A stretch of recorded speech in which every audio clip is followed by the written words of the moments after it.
Så.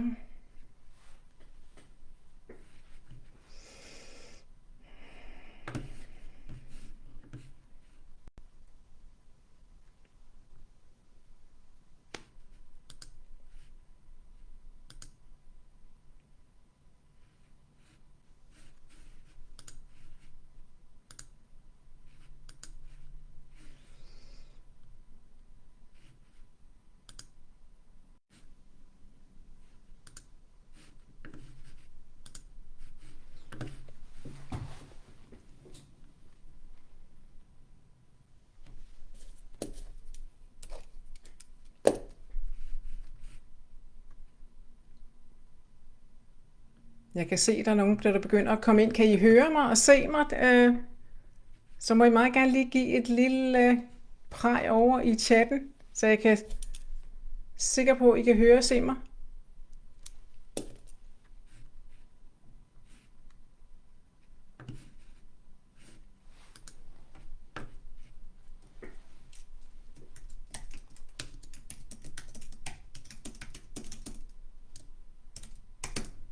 Giv mig gerne et praj.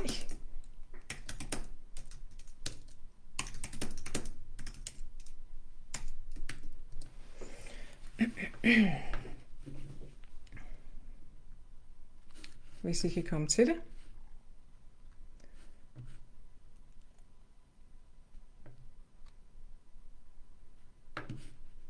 Det er super, Mette, tak. Det er godt, jeg går igennem. Jeg siger ikke så meget lige nu. Jeg venter lige til klokken bliver 8, før jeg begynder at sige en hel masse. Så, men det er fint.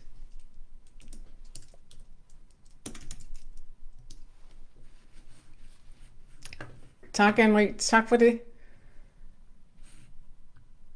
Det er sådan en underlig pseudo-oplevelse, når man sidder her og taler ud i et kamera, og ikke kan høre jer, eller andet end se de små billeder af jer.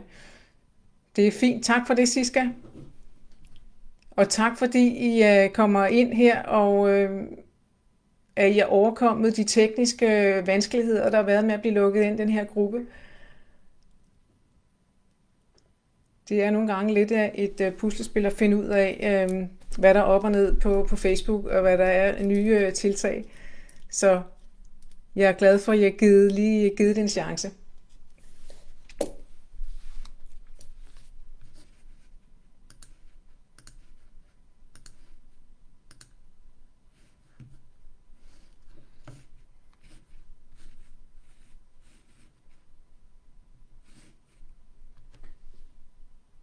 Og der kommer flere på. I må meget gerne sige hej ned i chatten, så jeg kan se, hvem der er med.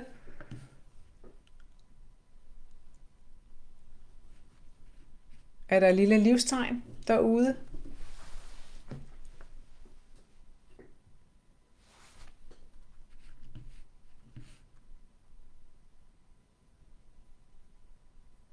Hej Helle, og hej Kirsten. Godt, I er med. Nu kan jeg i hvert fald se de små billeder af jer dernede. Og I må meget gerne stille spørgsmål og kommentere undervejs, ikke? Så bliver det mere levende, så I ikke bare skal sidde og se på sådan et talking head i en halv time, 3 kvarter. Så vi venter lige på, at der kommer nogle flere på her.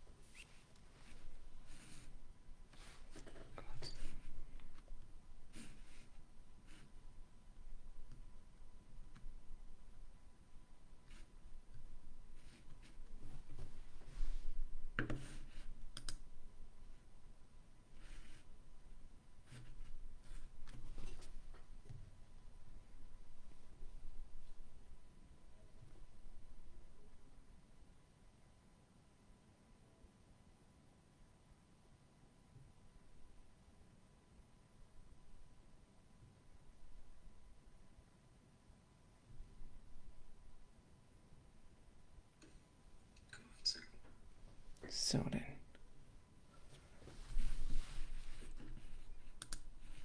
Super. Og hej Anne, tak fordi du er med.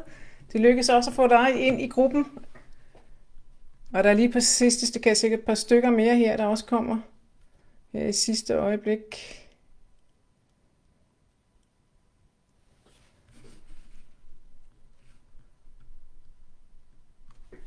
Og jeg kan se her, hvad er det? Jeg kan se dig i hvert fald, Ania, jeg kan se, at du har skrevet noget. Ja, du er ikke på chatten, jeg ved ikke hvor, men det går fint. Det går fint. Jeg kan sagtens se din kommentar. Du er velkommen til at skrive dernede. Jeg skal nok finde det, og hvis der ikke er når at få svaret på de her ting, så skal jeg nok svare på det efterfølgende, så kan I tilgå tingene her. Hej Pernille, velkommen til.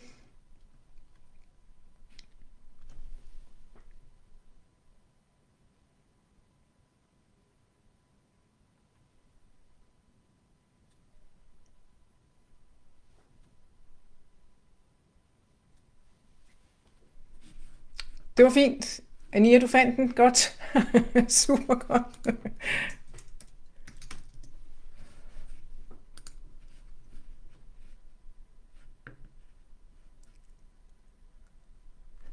Altid. Godt.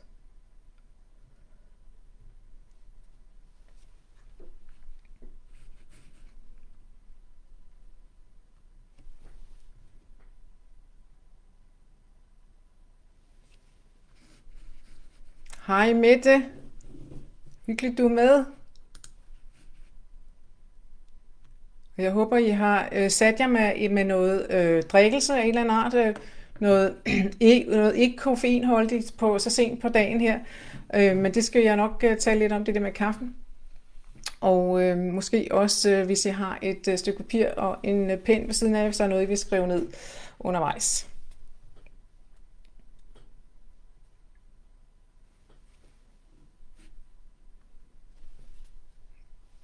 Godt så.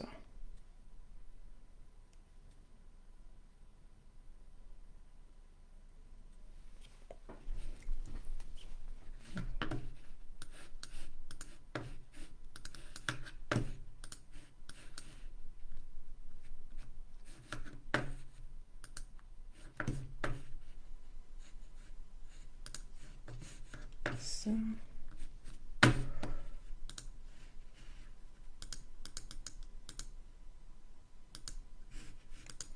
Og Vibeke, hej for Skive, og hej Jorden. Velkommen til. Det er godt, I har fundet herind. Det har måske været lidt svært at finde ud af at komme herind, fordi det er en skjulgruppe. Og det har noget at gøre med det her med at kunne beskytte lidt jeres, kan man sige, jeres identitet. Fordi hvis det er en åben gruppe, så er der noget med, at så kan andre se, hvad man sidder og kommenterer på. Og det er måske knap så rart, altså.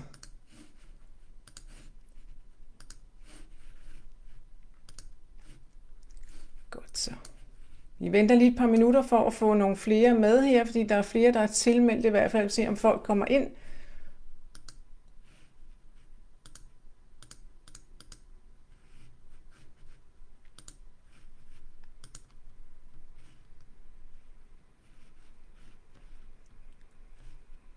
Godt.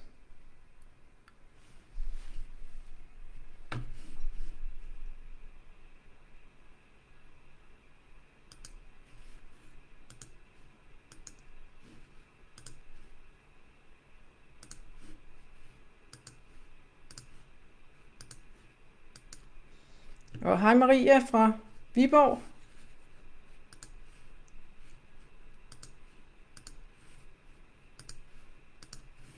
Godt. Og går det stadig godt nok igennem med lyd og billede? Kan I stadigvæk høre og se mig okay?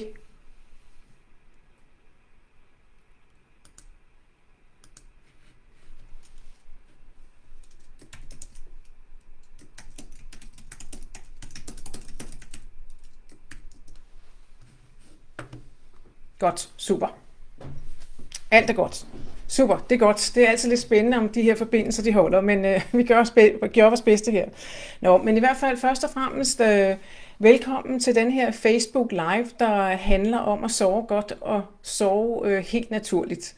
Og grunden til, at jeg har lavet det og kalder det, det er selvfølgelig, fordi man kan jo også sove med hjælp af nogle forskellige medicamenter. Og det er der måske nogle af os, der har prøvet det her med at skulle sove ved hjælp af noget medicin eller andet sjov, man kan hælde i sig selv. Det har jeg i hvert fald også selv prøvet, og synes ikke, det er nogen specielt fantastisk søvn, man får ud af det. Jeg har brugt lang tid på at nørde lidt ned i det her søvn, fordi jeg oplever, at rigtig mange mennesker har problemer med det. Og jeg har også selv oplevet det her med at have sådan en periode på 1,5 år, hvor jeg stort set ikke kunne sove mere end de her 3 timer i døgnet, og blev faktisk rigtig, rigtig syg af det. I hvert fald det var en periode af mit liv med stress og begyndende overgangsalder, hvor søvnen pludselig blev et kæmpe problem. Så hvis man kender det her med ikke at sove, eller sove længe nok, eller dog have en dårlig søvn, så ved I også, hvor hæsligt det i virkeligheden er, og hvor meget det går ud over livskvaliteten, og hvor man egentlig magter, og hvor lidt man magter, når man har haft sådan en nat, eller sådan et søvnmønster, der har stået på i lang tid. Så det her bliver sådan en overflyvning af nogle forskellige ting, man kan gøre og skal tænke i, når man skal prøve at forbedre den her søvn, og finde ud af, hvad der egentlig er, der er årsagen til, at man sover så dårligt. Der er nogle af jer, der kender mig i forvejen. Jeg har beskæftiget mig rigtig meget med kvinder og stress og ikke mindst overgangsalder. Og I kan se der her bag ved mig, den vej op, der hænger en bog, jeg skrev om det, da Super Carla blev hormonforstyrret. Så alt det, der handler om hele det felt der, og for mange kvinder vil overgangsalderen også betyde problemer med at sove. Så der kan også være forskellige årsager til, at vi ikke sover i overgangsalderen. Selvfølgelig er der det her klassiske med hedeture, hvis man er i den alder. Men der kan også være mange andre årsager, der gør sig gældende i forhold til overgangsalderen og den her søvn, som pludselig bliver et problem. Så man kan sige, jeg oplevede selv i den her periode, at med søvnløshed, at jeg fik sovepiller og antidepressiver og angstmedicin og stærk nervemedicin, og synes bestemt ikke, at der var noget af det, der var særlig spændende, eller fik nogen synderlig god søvn ud af det. Det eneste, jeg rent faktisk kunne få en fuld nattesøvn på, det var at tage noget antidepressiv medicin, hvilket bare betød, at jeg var en zombie om dagen. Så det havde en pris, kan man så sige, at komme til at sove. Så det stoppede jeg meget hurtigt med. Ikke mindst fordi jeg også fik mange bivirkninger af det. Til daglig så arbejder jeg med hypnose af hypnoterapeut og tegneterapeut. Så jeg arbejder med alt det underbevidste. Og jeg ser både mange mænd og mange kvinder, og mange af dem har problemer med det her med at sove. Og det kan både være unge, og det kan være midaldrende, og det kan være gamle. Så søvnproblemer er ikke kun noget, vi får, når vi bliver ældre. Der er faktisk også stigende grad flere unge mennesker, som har problemer med at sove. Så det moderne samfund, kan man sige, trækker nogle store veksler på os, og ikke mindst på vores søvn. Men man kan sige, det her med søvnløshed, altså hvad er det egentlig at være søvnløs? Jeg kunne godt tænke mig, hvis I havde lyst til lige at fortælle lidt om, hvordan det er for jer. Fordi der er jo mange måder, man kan sove dårligt på, så at sige. Det kan være, at man ikke kan falde i søvn. Måske kender du denne her følelse af at gå i seng, og så ligge og rotere et par timer i din seng i håb om, at nu falder du snart i søvn. Og mens du måske bliver mere og mere frustreret, fordi at du ved, at dit vækkeur måske ringer tidligt, og du skal op næste dag og præstere noget. Måske er det sådan, du har det. Det kan også være, at du er en af den type sovere, som går i seng, og så falder du sådan set fint i søvn, og så vågner du efter en halv til en hel times tid, og så ligger du der og glor op i loftet, og er egentlig rimelig lysvågen, og så ligger du der og begynder at rotere som en anden grillkylling i din seng, og kan ikke. Ja, der er nogen, der genkender det. Ja, okay. Er det så det med at gå i seng og sove med det samme, eller er det det her med at bruge flere timer på, inden man falder i søvn? Så er der den anden model, det er hvis man skal op og tisse om natten. Det er der jo mange, der skal. Særligt når vi bliver ældre, både for mænd og kvinder. Og det er sådan set ikke et problem i sig selv, hvis man kan gå tilbage og sove videre. Men for nogen betyder det, at den der tissetrang om natten, og man skal en tur omkring badeværelset, Ja, man kan godt falde i søvn, men vågner efter 1 til 2 timer. Yes. Og Anne-Marie skriver godt falde i søvn der, men vågner efter 1 til 2 timer. Helle, du er flere timer efter. Okay. Og Anne skriver, jeg har både svært ved at falde i søvn, og mange opvågninger, hvor jeg ikke kan falde i søvn igen, har været på sovepiller i 30 år. Okay. Og det der med at tage sovepiller, tænker jeg, altså, der er jo selvfølgelig en sandsynlighed, hvis du også man har taget dem så lang tid, at de så ikke virker efterhånden. Men, og Maria skriver, vågner klokken 6, har svært ved at sove igen, vågner ofte med uro, mærker stigende kortisol om morgenen. Det har aldrig været en udfordring før, har altid kunne sove til klokken 9. Kan ikke falde i søvn, tisser konstant. Ja, så der er nogle forskellige årsager til, at I ikke kan sove, og derfor skal vi sådan set angribe de her forskellige årsager til, finde ud af, hvad det er, der er årsagen. Det der med kortisolet, det stiger altid om morgenen, kan man sige. Det er faktisk kortisolet, det er langtidsstresshormonet, og det stiger, det er højst lige om morgenen, det er fordi, vi skal have os ud af sengen. Men har man for meget stress i sit system, så vil man typisk vågne, hvis der er nogen af jer, der vågner ved 3-4-tiden om morgenen. Det må I gerne skrive ud i chatten. Er der nogen af jer, der kender til det med at vågne klokken 3-4 om morgenen og ikke kan falde i søvn igen? Er det genkendeligt? Hvis man har det, sover 2 timer, vågner derfor en times mellemrum og fra klokken 4. Ja. Så Anna, det der med klokken 4, mellem 3 og 4. Hvis man vågner der, så er der stor sandsynlighed for, at der er alt for meget kortisol i blodet. Og det er typisk et ja. Det er typisk et tegn på, at vi har for meget stress i vores liv. Det er sådan og fordi så ligger man der og glor og kan ikke falde i søvn igen, og så får man heller ikke sovet nok. Så skal man selvfølgelig kigge på det. Nu skal jeg se en gang her. Perimenopausen, yes. Jeg har aldrig sovet tung og har nok været alert hele livet. Barndomstraumer, yes, men efter stresskollaps og perimenopause har det været helt frygteligt. Har kun kunne sove 2-3 timer og ligger vågen meget af natten. Har kunnet sove på Fenergan. Og hvad så? Men prøver nu at stoppe med dem. At spise flere kulhydrater har hjulpet, men jeg skal stadig ud at tisse og vågner næsten hver nat kl. 3-4. Ja, så der er i hvert fald også noget af det her med stressen.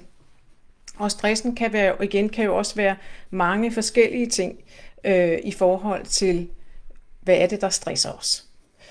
Så nu skriver, var det Siska, det her med barndomstraumer. Fordi det kan sagtens være, at man har sovet ganske udmærket hele sit liv. Det har jeg faktisk, indtil jeg kom i overgangsalderen, så sov jeg lige pludselig overhovedet slet ikke. Men når der sker nogle ting i vores liv, som, altså, hvor vi får stress af en eller anden art, det kan være, der sker et eller andet ulykkeligt i vores liv. Det kan være dødsfald, det kan være skilsmisser, det kan være tragedier af den ene eller anden slags, arbejdsstress, overgangsalder, det er også en form for stress. Det er ligesom at få fysiologisk stress, når kvinder går i overgangsalder. Så bliver vi ekstra presset, og så når vi bliver ekstra presset, så vil de her gamle barndomstraumer ligesom give lyd fra sig. Og hvis man er en af dem, som der var en af jer her, der skrev noget om, Siska, også det her med, at man aldrig har været en god sover. Nogle oplever sig selv som værende sådan en type, der nærmest svæver hen over madrassen og har gjort det hele livet, siden man var barn. Så kan det også være et tegn på, at der er nogle gamle traumer, man skal kigge på. Så er der Pernille, der skriver noget om her. For tiden falder jeg fint i søvn og sover 1-3-4 tiden, skal på toilettet, ligger så typisk vågen 1-3 timer. Er på antidepressiv og har det faktisk godt med det. Ja. Men igen, det der med den der klokken 3-4 tiden, så er det i hvert fald noget med det her stress, man skal ind og kigge på. Det kan også være, at der er et andet mønster, I har i forhold til det her med at sove. Så må I meget gerne skrive det. Jeg skal lige kigge, hvad der står herude. Yes, jeg sover 2 timer, vågner derefter med 1 times mellemrum, og fra klokken 4 ofte svært ved at falde i søvn igen. Og Maria, du kan mærke kortisolet. Maria, er det uroen, der gør, at du tænker, at det er kortisolet, du kan mærke? Har du sådan en boblen under huden, eller? Nej, det kan jeg ikke. Okay. Godt. Okay, godt. Jeg skal lige følge lidt med her på chatten også. Godt. Men i hvert fald kan jeg sige, at I har allerede nogle forskellige bud på, hvordan I sover, og hvor dårligt I sover, og på hvilket tidspunkt I sover dårligt. Og det kan også godt være, at der er et andet mønster, end det, som nogle af jer nævner her. Men i hvert fald kan man sige, uanset hvad, så skal vi jo finde ud af, hvorfor det er, at vi sover dårligt, for at kunne finde ud af at finde den rigtige løsning på det. Fordi når vi tager piller af forskellige arter, det kan selvfølgelig være nødvendigt i en periode, men det arbejder jo ikke med rodårsagen. Det arbejder mere med symptomerne. Og ofte når vi taler om den søvn der, så kan man sige, at søvnen jo også er en afspejling af vores liv og vores hverdag. Så hvis man gerne vil til de her søvnproblemer til liv, så skal man ligesom ind og arbejde lidt mere systematisk med at finde ud af, hvad kan man skrue på af forskellige faktorer. Fordi søvnen er jo lige så vigtig, det at få en god nats søvn er lige så vigtigt som at spise noget fornuftig mad og også få noget motion. Der var en af jer, der skrev noget omkring noget med nogle kulhydrater. Nu skal jeg lige skrue tilbage her og se, hvad der står omkring det. Men i hvert fald det her med at spise. Nu er der i øjeblikket en masse trends omkring det her, også med at faste, og nogen er glade for det, og hvis man er det og har fint med at sove, så tænker jeg, så fred være med det, så skal man da endelig blive ved med at lave det der intermediate fasting, tror jeg man kalder det. Ikke? Men kosten har faktisk også betydning for, hvordan vi sover. Dels hvis ikke vi spiser regelmæssigt, så holder vi ikke vores blodsukker stabilt, og det betyder, at hvis man vågner for eksempel om natten med hjertebanken, kan vågne op, hvis der er nogen af jer, der kender det, og vågne op med hjertebanken, så kan det være et tegn på, at blodsukkeret ligesom styrtdykker. Og særligt hvis man ikke spiser regelmæssigt nok i løbet af dagen, så kan det give de der blodsukkerfald også om natten, eller også hvis det er hormonelle forandringer i kroppen, der gør, at man kan få de dyk, fordi når hormonerne står og svinger, så rykker blodsukkeret også med. Så en af de ting, man kan gøre i forhold til blodsukkeret, hvis man får den der vågner med den hjertebanken, det er super ubehageligt, hvis der er nogen af jer, der har prøvet det. Er der nogen af jer, der kender den følelse af at vågne op med hjertebanken? Så må I gerne skrive derude her, der kommer her. Forventningsangst, ja, i forbindelse med søvn, lige præcis. Tankemylder, ja. Boblen under huden, det er kortisolet, det er når kortisolet er for højt, det er langtidsstresshormonet, det er det man kan mærke, og man sover let og vågner let. Det gør man typisk også, både dels når man har for meget stress i sit system, men også når vi bliver ældre. Men for lige at vende tilbage til det med blodsukker, hvis I nogen af jer kender det der med at vågne med den der, det kan se, at nogen af jer gør, boblen under huden, det er typisk kortisolet, det løber ligesom og bobler der. Og det her med at vågne op med hjertebanken, som er super ubehageligt, og man kan blive rigtig bange for det. Der kan man prøve at lave et lille hack, der handler om, at man tager et par mandler her liggende ved siden af sin seng. Så hvis man vågner midt om natten med denne her hjertebanken, så prøv at gnaske et par mandler, fordi det stabiliserer hurtigt blodsukkeret. Eller man kan gøre noget andet, det er at spise 1-2 kolde kartofler, hvis du har kogt kartofler om aftenen eller har nogen for dagen i forvejen. Så gnask et par af dem, inden du går i seng, fordi når de er kolde, så stabiliserer de også blodsukkeret på en anden vis. Altså, det er sådan nogle bitte små ting, man kan prøve at justere på. Men ellers kan man sige, så kan den hjertebanken også være udtryk for noget stress, der skal arbejdes med. Og det kan jeg se, Siske kender tankemylder. Hver gang jeg vågner op, masser af hjertebanken, ja. Har været bange for at falde i søvn og tro, at jeg skulle dø, ja. Og så noget, det er lige præcis forventningsangst. Den her angst for at skulle i seng, fordi nærmere aften så, og hvis man i lang tid har haft problemer med at sove, så bliver man ligesom den negative forventning til, at man skal ind og ligge i den seng. Det, som egentlig skulle være trygt og rart og behageligt for en, det bliver lige pludselig sådan et sted, hvor man synes, man skal præstere noget. Og det kan så skabe sådan en nedadgående spiral, en form for sådan en programmering. Det sætter sig som nærmest i din underbevidste del af sindet, og så bliver det sådan en selvopfyldende profeti, så at sige. Så det skal man ind og arbejde med. Så søvn handler rigtig meget om nervesystemet. Så søvnen er ikke problemet i sig selv. Søvnen er symptomet på af nogle andre ting, der skal arbejdes med. Så det kan være alt muligt, og det kan være ting, man er bevidst om, og det kan også være ting, som man overhovedet ikke aner, spiller nogen rolle. Nogle gange oplever jeg det, når jeg laver hypnose med folk, eller så kommer de med et eller andet problem, og det behøver ikke at være søvn, men søvnen viser sig ofte også at være et problem. Så ligger der, som nogle af jer nævnte det her med barndomstraumer, det behøver ikke at være noget stort og voldsomt. Et trauma kan være det er en stærk følelsesmæssig oplevelse, som sætter sig i kroppen. Kroppen husker det. Og de her erindringer, de kan ligge i dvale i mange år, i årtier, og så kan de pludselig bryde ud. Typisk, når vi bliver mere modne, så bryder de ud for lys lue. Så kan man ligesom ikke længere håndtere det. Og så hopper de op og giver problemer i vores liv. Tankemylder, har været bange for at falde i søvn og troede, jeg skulle dø. Ja, og sådan noget er jo super ubehageligt, og så gør det jo rigtig vanskeligt, Lene, at kunne falde i søvn, fordi det ligger som sådan en underbevidst programmering. Det kan man faktisk fjerne, vil jeg gerne sige. Så det er faktisk muligt. Det kan også være, at man har oplevet noget ubehageligt i forbindelse med sin seng. Og det behøver altså ikke at være seksuelle overgreb eller noget. Det kan det også være, hvis det er sådan noget. Men det kan være, når man som lille for eksempel har været stået i sin trammeseng og været bange, har haft mareridt, inden der er nogen, der kommer og hiver en op af sengen og trøster en. Det øjeblik, kan man sige, for barnet er ulykkeligt, til det bliver trøstet og taget op. Og den forladthedsfølelse, den angst, der følger med, det sætter sig i barnet. Det følger med os, ligesom vi har sådan en usynlig rygsæk på ryggen, så følger de der gamle ting med os, uden at vi er bevidste om det. Og så kan det give problemer senere i vores liv. Jeg havde også en mand for nylig, som kom og fortalte, at han også havde problemer med at sove, og det viste sig, at han som ung var faldet i søvn på en motorcykel. Altså han havde simpelthen været så træt, så han var faldet i søvn ude på motorvejen, mens han kører på den her motorcykel i ganske kortvarigt, men nok til, at han blev så forskrækket. Jo heldigvis skete der ikke noget. Han nåede at vågne op sidste øjeblik og fik korrigeret den her motorcykel. Men det satte sig i systemet, og så som slutningen af 40'erne fik han problemer med at sove. Det kan man så gå ind og gøre noget ved.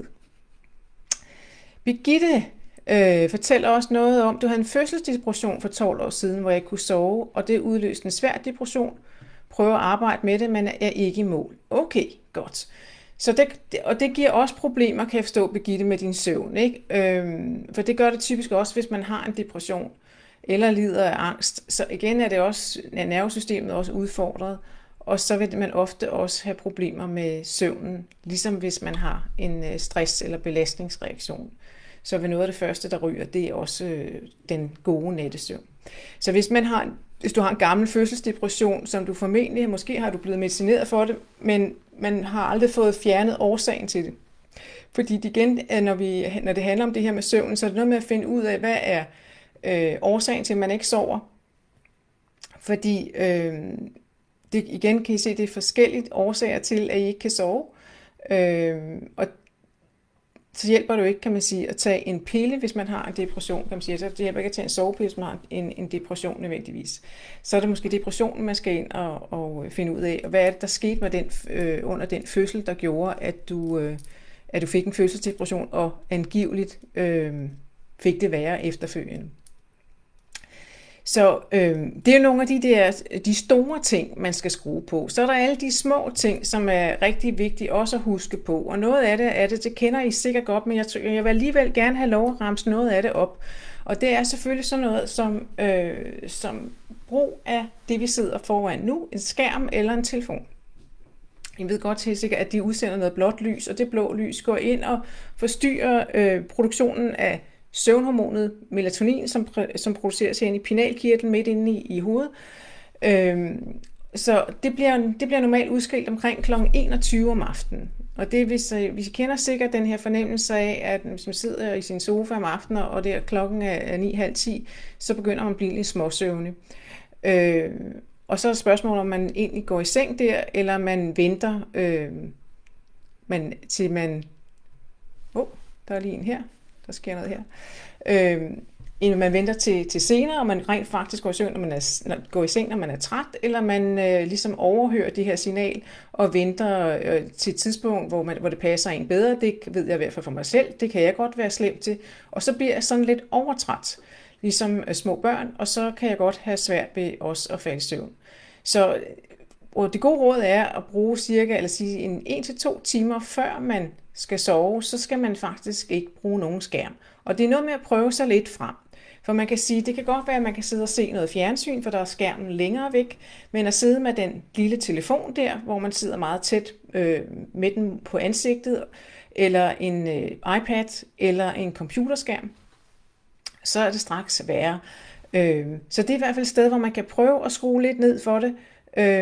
Jeg ved, mange tager den telefon. Det er så super fristende, hvis man ikke kan sove, så ligger man måske og scroller ned på sit feed på de der sociale medier, fordi et eller andet skal der ske. Så er det altså langt bedre at tage fat i en gammeldags trykbog og læse den. Men det kender I sikkert godt, det er et råd. En anden ting, det er det der med at komme ud og få dagslys hver dag. Kom ud og få en minimum en halv times dagslys, også i den grå sæson. Nu lysner det derude, og vi nærmer os foråret heldigvis. Men det her med at komme ud og få noget dagslys, fordi det stimulerer igen den produktion, der er af melatonin op i hjernen, og som skal hjælpe os, når vi skal til at sove. Så er der det lille arbejderbej, at hvis man er en af de få, der findes nogle mennesker, 1 ud af 75 mennesker, har en senere udskillelse af søvnhormonet end kl. 21. De får først udskilt deres søvnhormon omkring kl. 2 til 3 om natten. Så hvis du er en rigtig natugle, og du faktisk rigtig godt kan lide at være op, når resten af verden er gået i seng, eller måske oplever, at du er mest effektiv eller mest kreativ omkring midnat og en time eller 2 frem, så kan det højst sandsynligt være, fordi du har sådan en lille genetisk variation, der betyder, at din melatoninudskillelse sker nogle timer senere end normalt. Og så kan det være meget, meget vanskeligt at skulle prøve at tvinge sig selv til at gå i seng kl. 10 eller 11, eller deromkring, fordi man skal op og passe et arbejde dagen efter. Så hvis man har sådan et, og det har noget at gøre med de, der hedder de cirkadiske døgnrytmer, som der måske nogle af jer, der kender, og det har altså igen det her med, hvornår forskellige ting, I kender det også, hvis I har været ude at flyve, hvis I har fløjet på tværs af tidszoner, at man bliver smadret af det her jetlag. Og det er fordi, at så er det ligesom en anden døgnrytme, man skal ind i. Eller det samme kan også ske, at man kan få forstyrret sin søvn i forbindelse med, nu går vi snart over til sommertid, den der time der lige forskyder det hele. Den forstyrrer også vores indre ur, så at sige. Så det kan man også gå ind og kigge på i forhold til, hvad er det for nogle ting, der virker for mig. Så det er nogle af de ting. Er der noget af det her, der giver mening, det her med, er nogen af jer, der kender denne her følelse af at være meget aktiv om natten? Er der nogen, der kender det? Eller er I alle sammen nogen, der har det godt med at gå i seng sådan mellem 10 og halv 12 eller sådan noget lignende? I må meget gerne skrive ud i chatten, hvad jeres søvnmønster er. Hvornår I går i seng. Amalie skriver ja. Du kender det godt. Hvad tid går du i seng, Amalie? Er du en natugle måske? 10 til 11, skriver Lene. Ja. Og Helle går sent i seng. Ja. Og 10 til 11. Det er meget almindeligt, at de fleste mennesker finder sig godt ved at gå i seng der mellem 10 og 11 stykker. Og Amalie skriver, jeg kender det med at være bedre til at gå sent i seng omkring klokken midnat. Ja. Og Anja skriver 22 til 6. Går i seng mellem 22 og 23, skriver Mette. Og Susanne Larsen klokken 22. Sover bedre, hvis jeg læser en bog end tv. Ja, og det giver så god mening, skriver Mette, det der med at sove. Tag en bog i stedet for end at se tv. Går i seng kl. 22 og læser en time, men den telefon er svær. Ja, den er skidesvær, for at sige det som det er. Fordi at det er så nemt at have den ved. Vi har den lige ved hånden, og ofte bliver den også brugt som, jeg bruger den også selv som vækkeur, til trods for, at jeg har købt mig et gammeldags vækkeur, for at jeg ikke skulle bruge den telefon hele tiden. Siska går i seng kl. 21 til 22. Anne-Marie kl. 22.30 til 23. Er der nogen af jer, Siska skriver, jeg har virkelig også nørdet søvn og prøvet alt, inklusiv dagslys, ingen skærm, pleje, nervesystemet, mørklægningsgardiner, etc., men det ændrer ikke noget, så det er nok noget med travlerne, jeg skal arbejde med. Det vil jeg også sige, Siska, fordi hvis det er fint at justere på alle de der små ting, vi kan i hverdagen. Det her med at spise regelmæssigt i løbet af dagen. Lad være at drikke en masse kaffe. Nogle af os er meget følsomme over for kaffen og for koffeinen og koffeinholdige drikke. Og andre kan godt have det. Og man siger, hvis man er omkring perimenopausen eller menopausen, så er det en rigtig god idé at skrue ned for det kaffeforbrug. Fordi det udskilles noget adrenalin, altså noget stresshormon, hver gang vi drikker kaffe. Så hvis man er en kaffesøster, så prøv at begrænse kaffen, og i hvert fald lade være at drikke kaffe efter klokken 3 om eftermiddagen. Og det kan være, det kun er en periode af det liv. Jeg havde i hvert fald en periode, hvor jeg slet ikke kunne drikke kaffe. Nu kan jeg godt drikke kaffe. Nogle gange kan jeg også godt drikke det om aftenen, særligt hvis jeg er i godt selskab. Så har jeg ikke problemer med at sove. Hvis jeg drikker det, hvis jeg er alene, så kan jeg ikke sove. Så det er også meget forskelligt, hvordan det er. Men sådan nogle ting. Birgitte skriver, hun går tidligt i seng, allerede 9:15, halv 10. Det har måske også noget at gøre med, hvis man har et arbejde, hvor man møder meget tidligt. Så har man jo også lige en udfordring med, at man skal i seng og sove ordentligt. En anden ting, som er rigtig god, som jeg godt kunne tænke mig at vide noget om, er der nogen af jer, der nogensinde tager en middagslur? I må meget gerne skrive ud i kommentarfeltet. Er der nogen af jer, der sover morfar, når I kan komme afsted med det i weekenderne, ferie, eller hvis man på anden måde har mulighed for det i løbet af dagen? Så lad mig høre fra det. Der er ikke nogen, der sover middagslur. Det er ellers en fantastisk god opfindelse, skulle jeg hilse at sige. Ja, i weekenderne, ja. Jep, morfar næsten dagligt, skriver Vibeke. Det er så godt. Mette skriver, vågner tit. Lydbog hjælper, sover igen. Møllertanker er blevet meget lysfølsom i overgangsalderen. Ja, det bliver man også. På en heldigdag for en lur om eftermiddagen. Det er fantastisk. Sjældent kan ikke sove på det tidspunkt mere. Nej, man behøver sådan set ikke at skulle sove. Det behøver ikke at sove, når man snakker om den her middagslur. Fordi nogle gange, det er så godt, det der med at tage en middagslur. Nogle er nemlig bekymrede for, hvis man tager en lur, så har de en idé om, så kan de slet ikke sove om aftenen. Men det er faktisk sådan, at vi har faktisk ofte brug for at sove lidt mere, end vi egentlig regner med. Og hvis vi er overtrætte hele tiden, og hvis vi er i et konstant søvnunderskud, så er det ligesom at være et overtræt barn, der ikke kan finde ud af at sove. Så det her med at tage en lille lur, eller bare at hvile sig midt på dagen, hvis man har mulighed for det. Man behøver ikke at sove, og man kan godt lytte til radio eller et eller andet. Men bare det der med, at man får lidt downtid, fordi nervesystemet har godt af det. Og det samme er det også i forhold til det her med at kigge på, hvordan I forvalter jeres energi. Fordi energiforvaltning er et kæmpe issue, når vi taler søvn og livsstil og kan man sige og stress. Så det her med at kigge på sin kalender og se, hvor meget man egentlig putter i kalenderen på en uge, og så vil jeg anbefale, at man faktisk prøver at skære 25% af de gøremål. Fordi det moderne menneske og den verden, vi lever i, kræver hele tiden, at vi kan få stimuli omkring os. Der er hele tiden en masse ting, vi gerne vil. En masse ting, vi hovedet gerne vil i hvert fald. Men det er ikke sikkert, at den her kroppen er indstillet på det. Og det er sådan set kroppen, vi skal være i kontakt med, fordi den sladrer hele tiden om vi behandler den ordentligt, og vi behandler os selv ordentligt. Og når vi sover dårligt, så er der tegn på, at der er noget, vi er nødt til at skrue på. Så mange af os har rigtig mange ambitioner om, hvad vi gerne vil, når vi har fri. Der er mange ting, vi hele tiden kan. Vi kan hele tiden hente ting ned. Vi skal heller ikke vente. Vi er ikke vant til at vente på noget længere. Og hvis vi har en lille pause, så har vi jo altid den her mobiltelefon ved hånden, som man lige kan komme til at kigge på. Det kender jeg da i hvert fald udmærket selv. Selvom det også samtidig irriterer mig grænseløst. Jeg synes, jeg er blevet sådan for meget slave af den. Men det her med at være opmærksom på, hvor meget man putter i sin kalender af aftaler. Jeg har nogle gange klienter, der kommer og kan ikke forstå, at de ikke kan sove. Når de så fortæller mig, hvordan de pakker deres dag fra morgen til aften med, selvom det er positive ting de gerne vil og synes er spændende, så kan jeg godt forstå, at de ikke kan sove, fordi man ikke har mulighed for, og ligesom at nervesystemet kommer i ro, inden man skal sove. Så der skal være ro på, inden vi går i seng, så at sige. Men det er selvfølgelig svært, hvis man skal en hel masse om aftenen. Så det har også betydning i forhold til, hvordan den her søvn, den tager sig ud. Så kan der også være noget omkring, hvis man selvfølgelig har nogle sygdomme, der gør det. Hvis man har noget depression, så kan der ofte også følge noget søvnløshed med. Det samme med angst.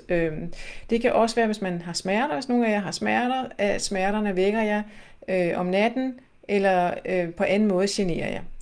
Det kan også være medicin. Man kan være visse former for medicin, som også kan forstyrre nattesøvnen, hvis nogen af jer tager sådan noget binyrebarkhormon, for eksempel af blodtryksdæmpende medicin. Så skal man måske også lige kigge i indlægssedlerne og måske tale med sin læge, om der er mulighed for at få en anden form for medicin, end det I får i forvejen. Så det er selvfølgelig også vigtigt at kigge på det. Så kan der også være noget med uro i benene. Er der nogen af jer, der døjer med uro i benene? Fordi det er også noget, der kan forstyrre om natten, at man skal op og gå, fordi der er uro i benene. I må meget gerne skrive i chatten derude, om der er nogen, der kender det her med at have uro i benene om natten.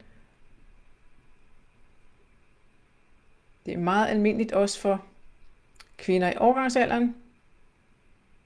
Altså, så skal de op og vandre. Helt vildt med uro i benene. Nej, okay, godt. Altså, der kan man i hvert fald prøve sig frem med at tage sådan noget magnesiumcitrat. Nu skriver jeg det lige her i chatten.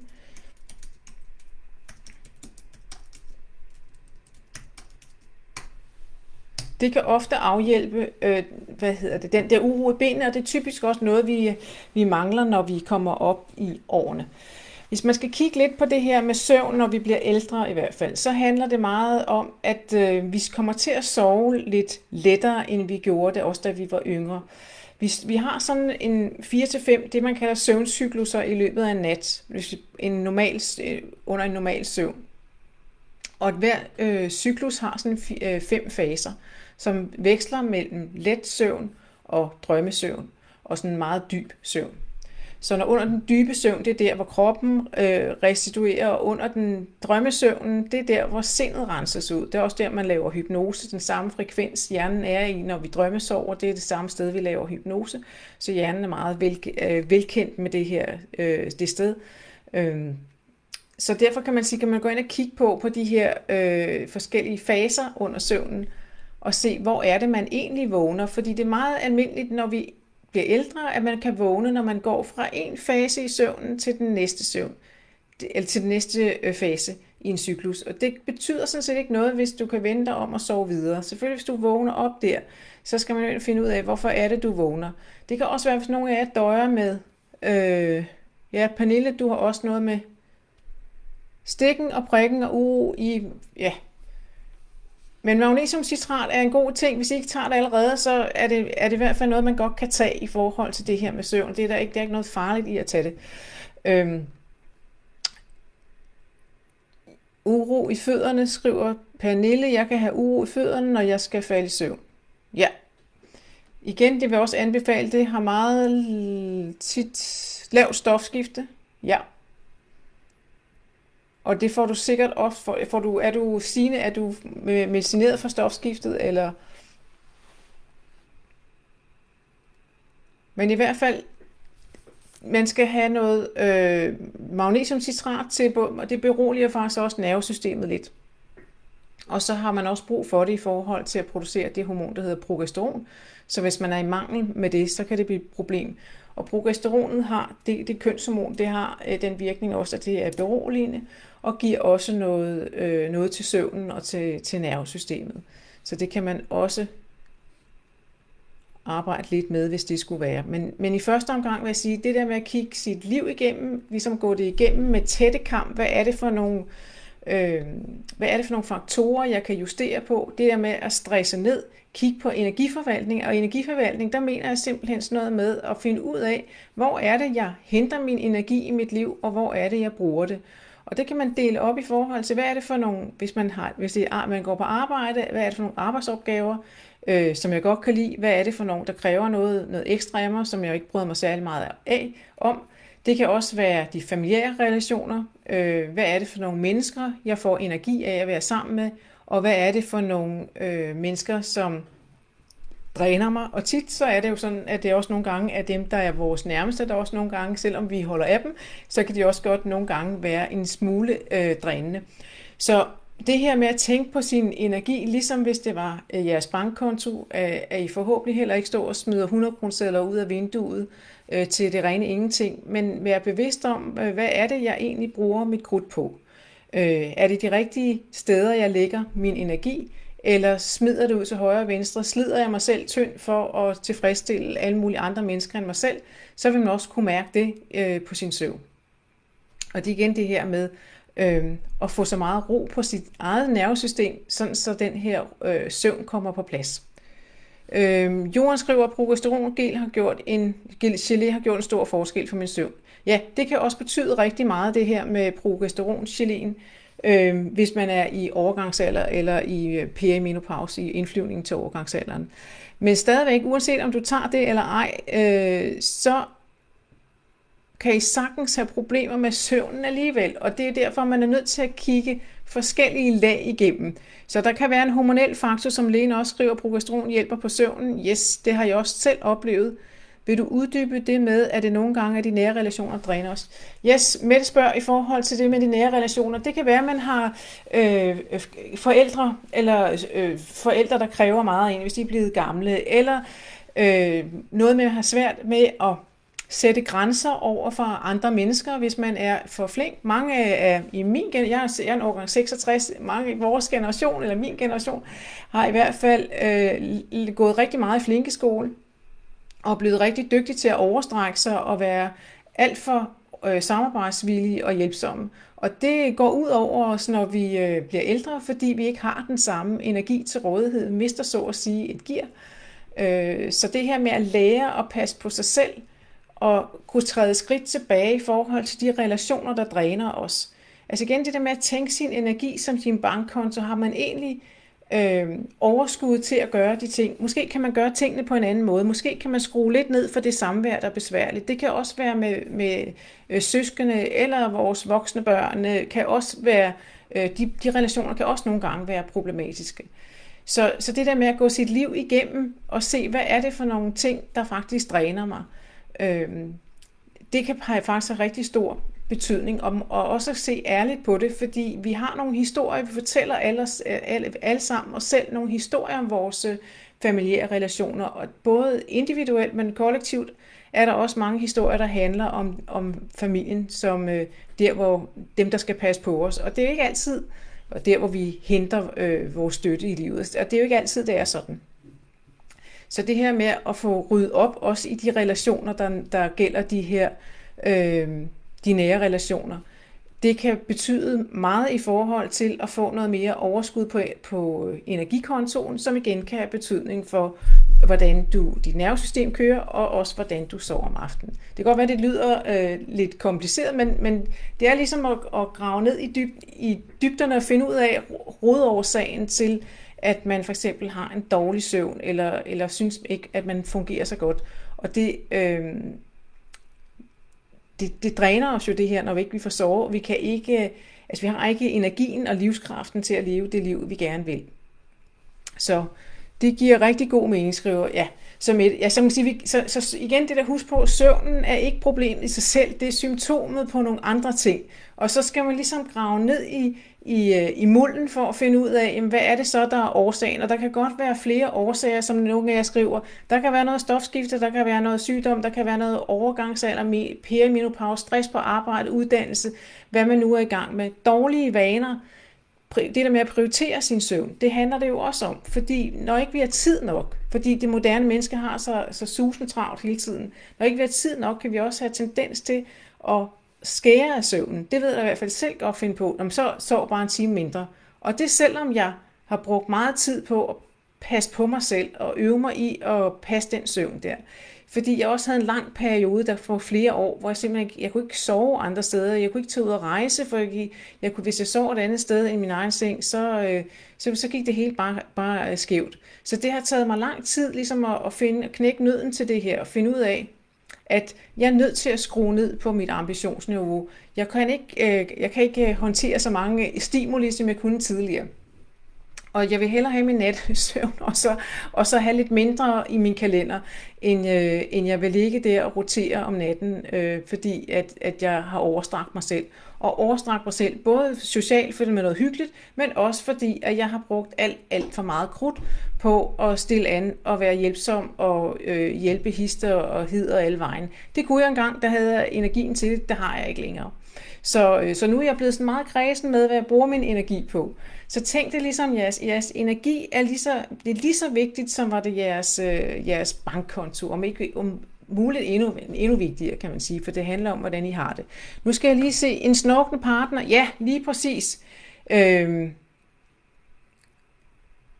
En snorkende partner, ja, altså det er jo også et issue, kan man så sige. Ikke? Og nogen kan have små børn, eller noget som, det kender nogle af os i hvert fald til, dem kan man heller ikke sove for nødvendigvis, det skal man heller ikke. Men en snorkende partner, så skal man sige, så må man indrette sig på en eller anden måde i forhold til den snorkende partner. Enten må han forordne sit snorkeri, der kan der også være nogle årsager til, at han snorker så meget, at han trækker torskin. Eller kunne man måske smide ham ind i sofaen og sove, eller et andet værelse, hvis man har det. Det er det der med at prøve at finde ud af, fordi det koster dyrt på nattesøvnen, og når det koster på nattesøvnen, så koster det også på livskvaliteten og på, hvordan man går og har det, og hvad man har overskud til. Og Siska skriver, jeg har selv ryddet hardcore op i relationer og sociale ting, har arbejdet meget med min grænsesætning, så vigtigt. Ja, det er super vigtigt, altså. Og alle skal lære det, også når man er ung. Og så skriver Lene, jeg sover bedst med opvasker i gang, overdøver snorken. Okay, jamen, det er jo sådan en anden måde, man kan overdøve det med noget andet, med en anden lyd. Er der nogen af jer, der kender det her med, at I er svært ved at sove, hvis I sover ude andre steder end i jeres egen seng? Så må I gerne lige skrive lidt ind her.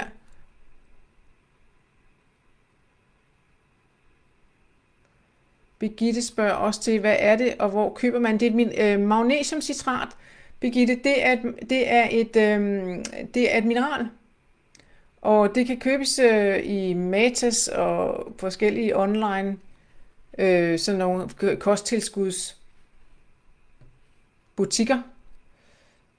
Amalie skriver, kæmpe problem. Er det det med at sove ude, Amalie? Og progesteronet, ja, ofte svært fremme sind. Kæmpe problem, Amalie. Er det at sove ude? Første nat ude, altid svær. Ørepropper hjælper. Jorden skriver, jeg har i en alder 58 år fået mit eget soveværelse. Ja, det er der mange, der er glade for, hvis man har mulighed for at indrette sit eget soveværelse. Og så må man gå på besøg hos sin partner, når tiden er til det. Mette skriver også, ja, meget kan stresse mig, inden jeg skal på ferie. Ja. Jeg sover bedst i min egen seng. Amalie skriver, ja. Og det har også det kan også være noget med tryghed at gøre.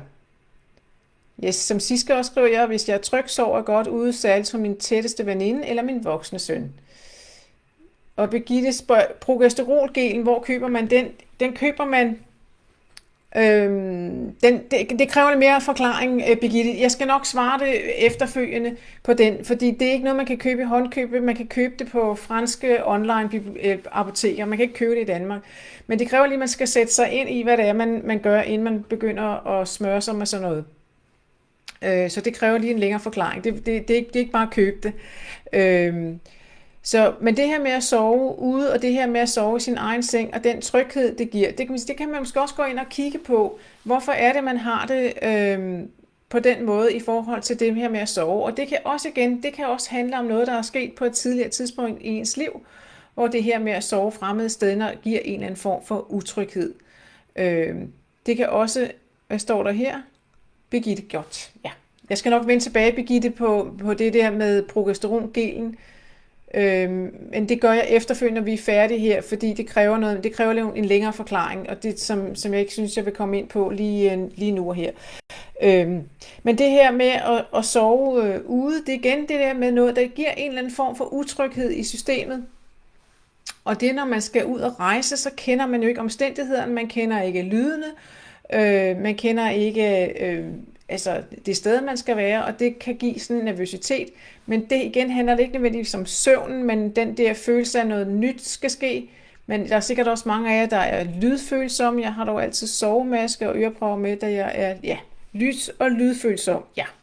Men det når man er det, så det kommer jo også med en stressreaktion, det kommer også i forbindelse med overgangsalderen, og det er igen et tegn på, at nervesystemet er lidt overophedet, ikke? At det er lidt udfordret, og det så skal man ind og arbejde med at berolige det nervesystem. Vibeke skriver, at jeg tager magnesiumcitrat 3 kapsler dagligt, som anbefales, men sker der noget ved at tage lidt mere? Nej, man siger med magnesiumcitrat, altså man kan tage så meget, at man får diarré, han er sagt, tynd mave af det. Så skal man skrue lidt ned for dosis. Og så kan man faktisk købe noget andet, noget som er pulver, man blander op i et glas vand, så man typisk har en bedre optagelse end kapslerne. Det er fra det firma, der hedder Plant Force, vil jeg skrive hernede i chatten. Og jeg får altså ikke nogen, det er ikke fordi, jeg lægger reklame, jeg gør for dem eller noget. Plant Force magnesiumcitrat, det er sådan et pulver, man blander op i vand, og så tager man det om aftenen, inden man skal i seng, fordi det har en sådan meget let beroligende effekt, ikke? Ja. Det er nemlig rigtig godt, det der fra Plant Force.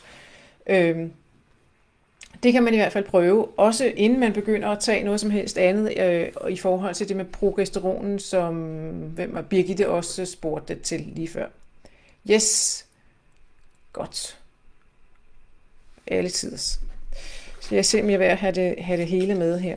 Så er der en anden ting. Det her med at dyrke motion.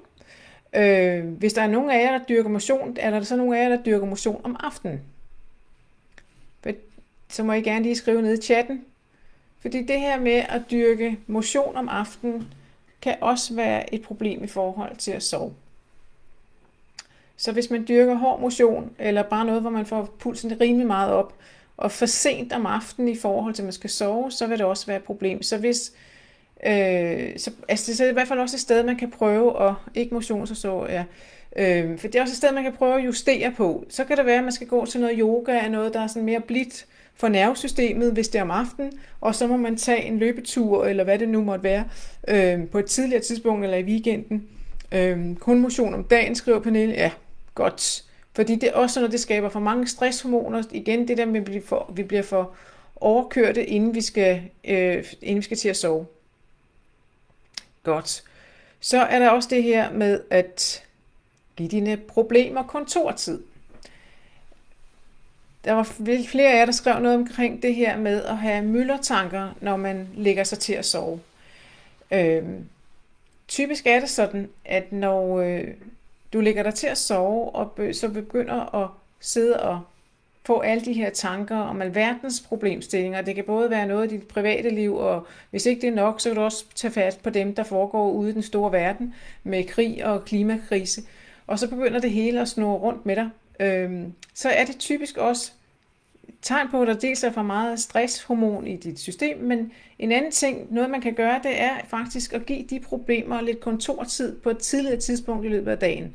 Og det, som jeg ofte anbefaler folk at gøre, det er at prøve at skrive dem ned.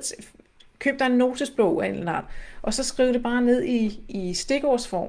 Fordi hvis ikke du vil forholde dig til det, som nærer dig, så at sige, i løbet af dagen, så på det tidspunkt, hvor du så endelig er i ro, det tyder også på, at der er rigtig meget gang i den i løbet af dagen. Så når du så endelig kommer i ro og skal lægge dig på madrassen, så kommer alt de der ting væltende til dig. Så igen er det et tegn på, at der er for meget gang i den i løbet af dagen, og at vi ikke forholder os til de ting, som egentlig går og generer os. Og det er jo ikke alting, altså vi kan jo prøve så vidt muligt at løse de problemer, vi kan, men der vil jo også være masser af ting i vores liv, vi ikke kan gøre noget som helst ved, som vi ikke har nogen indflydelse på, eller som ikke kan løses nu og her. Og sådan er det for alle mennesker hele tiden. Der bliver hele tiden kastet et eller andet i hovedet på os, vi skal forholde os til. Så det er også noget med at lære at kunne glide med de bølger, der er i tilværelsen, at det går op og ned. Og det er også noget, man skal lære, det er også noget, man skal kultivere, kan man så sige, på daglig basis. Det der med at finde ud af, hvad er det, jeg kan gøre noget ved, og hvad kan jeg ikke gøre noget ved, så skal jeg i hvert fald bruge lidt tid på at få skrevet det ned og forholde mig lidt til det. Og så prøv at se, hvad der sker, når du gør det her. Så er der en, der skriver her, Mette træner om morgenen. Jamen, det er så fint, så fint. Godt. Så der er rigtig mange ting, man kan skrue på i forhold til det, og det er I allerede i gang med. Yes. Så skal I huske på, at det her tankevæsen, vi tænker omkring mellem 60 og 80.000 tanker i løbet af det almindelige døgn. Og det er alle mulige ligegyldige tanker selvfølgelig, men meget af det er negative tanker, fordi hjernen hælder mod det negative, fordi det er den underbevidste del af sindet, som skal sørge for, at vi overlever og passer på os. Man skal også sørge for at trække vejret for os, så vi ikke skal gå og huske på det. Men mange af de her tanker er negative, og det er tanker, der står ligesom på repeat. Altså, det er de samme tanker, som du tænkte i går, og i forgårs, og i sidste uge. I hvert fald, når det gælder de her negative tanker, som også kommer om natten. Så det skal man også, altså jo flere der er af dem, kan man så sige, jo mere man er plaget af det, så er der igen også tegn på, at man skal skrue ned for det nervesystem der. Godt. Så hvis jeg sådan skal sammenfatte de her ting, så er det selvfølgelig noget med at kigge ud på de ydre omstændigheder. Det kan også være, at man bor et sted, hvor der er meget støj, eller det kan være, at naboen larmer, eller der er måske små børn, eller festende unge, eller hvad det nu kan være. Det kan også være, at man bor et sted, hvor der er meget trafikstøj. Altså, så er der nogle omstændigheder i ens liv, som jo måske kan være svære lige at fikse sådan fra den ene dag til den anden. Men sådan nogle ting må man nødt til at gå igennem. Hvad er det for en livsstil, jeg har? Prioriterer jeg min søvn ordentligt? Husker jeg at lukke ned for den der telefon særligt, og for computeren, sådan, så jeg kan få noget ro i nervesystemet, inden jeg skal sove, og ikke få for meget af det blå lys? For at rydde op i alt det her med stress og angst og depression, og ikke mindst for traumer. Fordi de her gamle traumer laver rigtig meget ballade i vores søvn. Men det var sådan en lille overflyvning i forhold til nogle af de ting, man skal være opmærksom på i forhold til søvnen. Og hvis det er, at det har givet lyst til at arbejde videre med det, så har jeg 2 muligheder. Dels har jeg lavet et online-kursus, hvor man ved hjælp af nogle videoer og nogle hypnoser, indtalte hypnoser og nogle arbejdsakt ligesom går igennem. Jeg forklarer en masse ting omkring det her med søvnen, hvor du går igennem dit eget liv i forhold til, hvad kan du justere på. Bruger de her hypnoser, der ligger inde i kurset. Eller alternativt, hvis du tænker, at der skal noget mere til, så har jeg lavet sådan en søvnpakke, hvor jeg laver hypnose. Det er 3 gange hypnose. Enten her hos mig, jeg holder til i Ballerup, eller hvis man bor længere væk, kan vi også lave det online. Og i den pakke ligger der også nogle arbejdsakt, du får, og nogle hypnoser, og så laver jeg også nogle telefoniske konsultationer ind imellem de her hypnosesessions, for at få styr på, hvad det er, der roder i dit nervesystem, for at få hævet det op med rode. Og den pakke koster normalt 4.500 kroner, den kan du få for 3.000 kroner. Og online-kurset koster bare 249 kroner mod normalt 399 kroner. Så hvis det er noget, du synes kunne være interessant, så kan du nå at hoppe på det, inden det tilbud gælder frem til den 24. marts kl. 24, det er på søndag. Og jeg sender en mail ud på det, så kan du sidde og læse på det og se, om det er noget for dig. Ja, og så derudover, så kan du også, hvis du tænker, det her, det bliver nødt til at vide noget mere om, så kan du booke mig til en 15 minutters gratis samtale. Det ligger også i det, jeg sender til dig, for lige at forhøre dig i forhold til, hvad jeg vil kunne gøre for dig, hvis du har brug for hjælp til at komme videre med din søvn. Så jeg tænker, inden vi runder af her for denne her time, så skriv endelig ned i chatten, hvis der er spørgsmål, jeg skulle forholde mig til. Udover det der med progesteronen, det har jeg, Birgitte, det har jeg noteret mig her, at du gerne vil vide noget om, hvordan man skal gøre det. Fordi så vil jeg lige sende lidt om det. Hvis der er andre, der er interesseret i det, så skriv også lige i chatten. I forhold til det med progesteronen, fordi det synes jeg ikke, man skal tage uden bare lige at vide, hvad det er, man gør. Så må I meget gerne komme med nogle kommentarer, inden vi slutter den her times tid af. Giver det mening, de her ting, som jeg har sagt, eller er det... Hvad kommer der hernede? Helle Jensen, Anja, okay, godt. Det skriver vi lige Helle her, og Anne-Marie. Ja, Godt. Altid.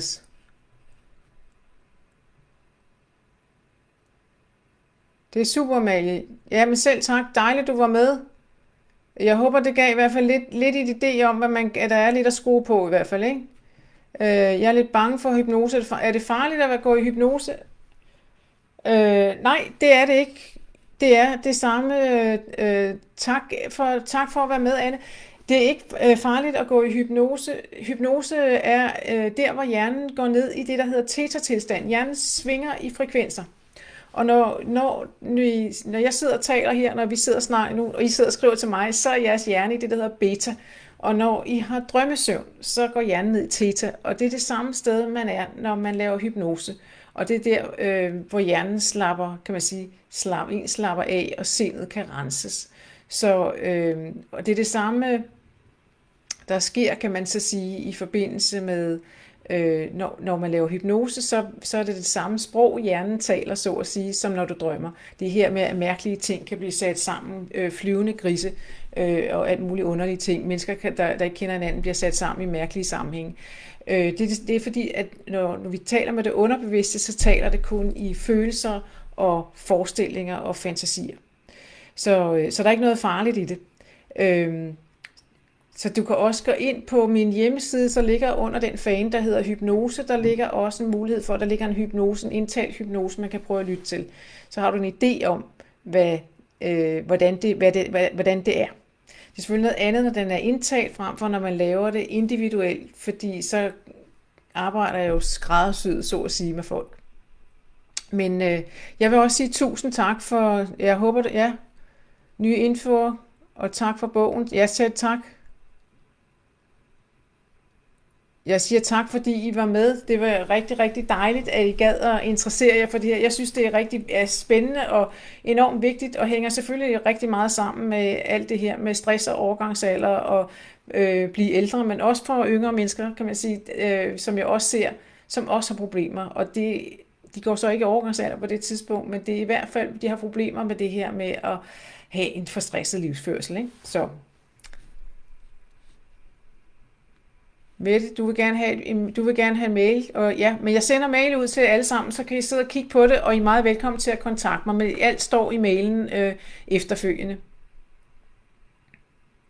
Der er ikke noget farligt i Mette Herskin, der er ikke noget farligt i forhold til hypnosen. Tværtimod er det der sker under hypnosen, er, at der udløses det hormon, der hedder oxytocin, som I sikkert kender. Det er det, der også udløses, når vi kysser og krammer og elsker. Og det har den fantastiske egenskab, at den dæmper faktisk stresshormonet kortisol i kroppen. Så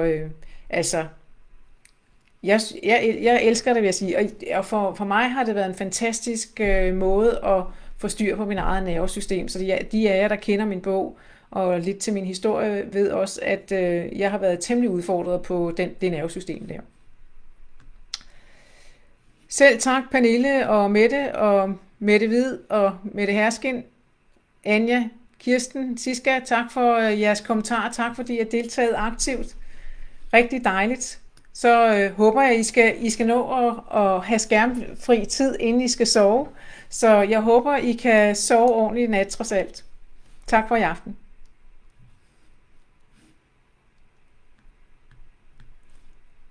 Og jeg vender tilbage med hensyn til jer, der gerne vil vide noget om progesteronen.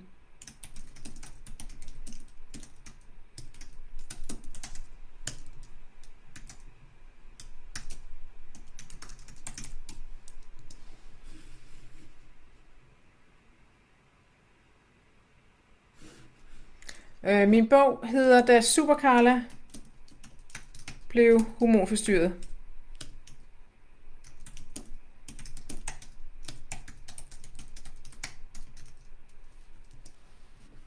Sådan. Ja. Er der andre spørgsmål? Det er lige på beding her.